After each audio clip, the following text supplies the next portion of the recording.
because there were people around him with guns. And so he couldn't stay there forever. But he did it, and eventually, of course, he stepped aside, and then the young ladies were able to register.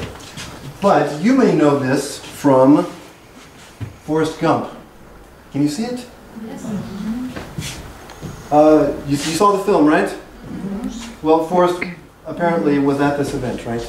So they used special effects to put him behind the governor.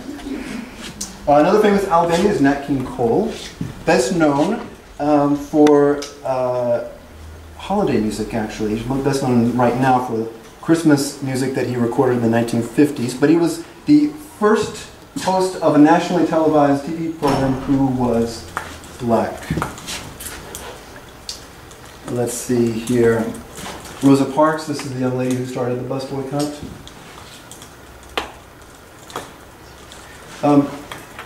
Probably the most famous Alabamian, I don't know, maybe, would you say that, I mean, from Alabamians, Yeah. right, you would say she's pretty well known, right? Probably the most famous. She was not born blind and deaf, but at about age 16 or 19 months, she developed scarlet fever and lost her hearing and her sight, but became the first American, probably the first person who was blind and deaf to receive a university degree. She was a noted civil rights activist, socialist, prolific author. She wrote a great deal, actually, in support of the Soviet Union in the teens and 20s. But I'm curious, how did she communicate? If you're blind and you're deaf, how do you communicate? Gesture language. Right. Can I demonstrate? So she would demonstrate, she would communicate by touch. Like this, right? And she had a companion. This way. Right. Spell the words. Yeah, she would spell the words. Spell the words. Yeah. I read the book. I've got the book. Oh, you read The Story of My Life? You read it? Oh, fantastic. Oh, that's right. I saw it in on your library. That's right. She had a lifelong companion, a woman by the name of Anne Sullivan, who lived with her for years and years, who was her connection to the outside world and taught her basically how to communicate. George Washington Carver, I feel like this is like a peanut butter day. Everything's about peanut butter. He was not born in Alabama, but we like to claim him as ours. He was a scientist, an inventor. He invented peanut butter, right? His role was that he challenged the stereotype of black intellectual inferiority. In fact, he spent a lot of time at the Tuskegee Institute. Hank Williams, country singer. An innovator of country music. He died very young. He drank an awful lot. And the thing really fascinating about him, not only did he kind of change the way that country music basically was, we don't really know when he died, because he was in the back seat of a car on New Year's Eve, extraordinarily intoxicated, and when they arrived at their destination, he was already dead. So either he died in 1952 or 1953, we're not sure. Harper Lee, I think you know her. Yes. She has only one published book, interestingly enough, To Kill a Mockingbird. She's still alive.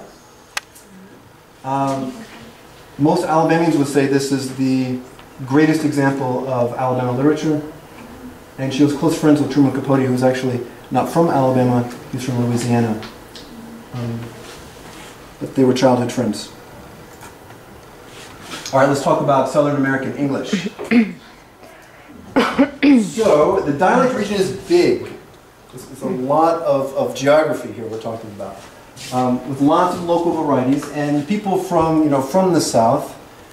I don't know, Baltimore's the South, right? Maryland is the South, right? Wasn't the Mason-Dixon? It went through Maryland, right?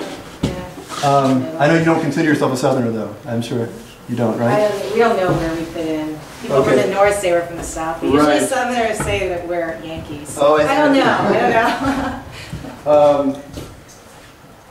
But it's a result of a wide variety, unique mixture of several dialects from the British Isles, also some influence from African languages. But even though it kind of sounds the same, people like outsiders would say that it sounds the same, there are few universal commonalities. Somebody from, for example, Tennessee can recognize another Tennessean, and somebody from Louisiana will recognize another Louisianan, etc. So I have some sounds here I want to share with you. So we have here, first I will say the words in my best standard American pronunciation, and then I will use my native dialect, okay? And you're welcome to laugh, it's okay. So these words would be, in standard American, dog and far. In my native dialect, they would be dog and far. Yeah.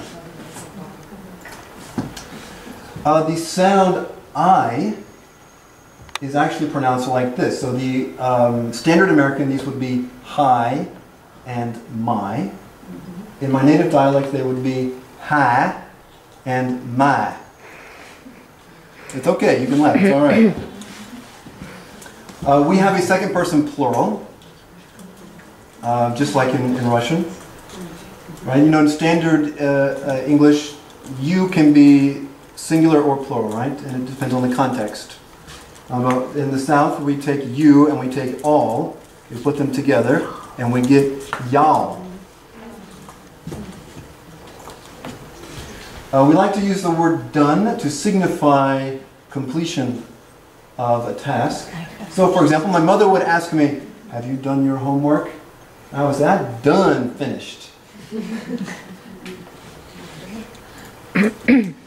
can use was in place of were. We can use was for everything.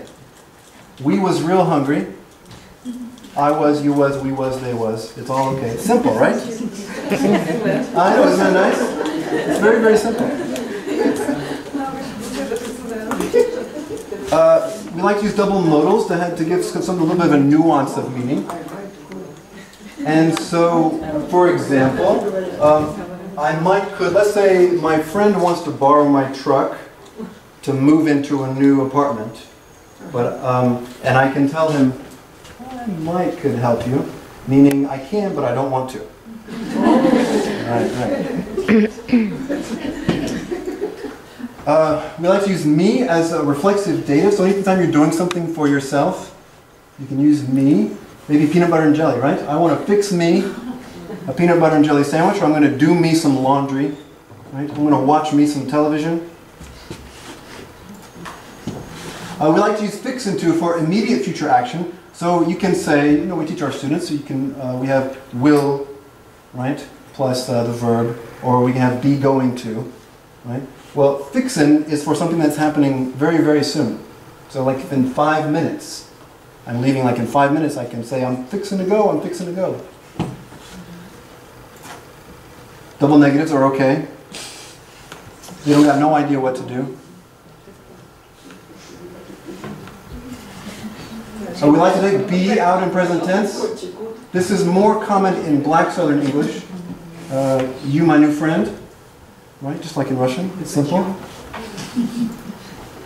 And we like to use be in the present progressive to indicate the habitual action, or to put greater emphasis on habitual action.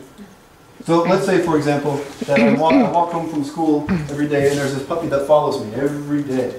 Like since September, the puppy follows me home. And it's May, and every day I can say, puppy always be following me.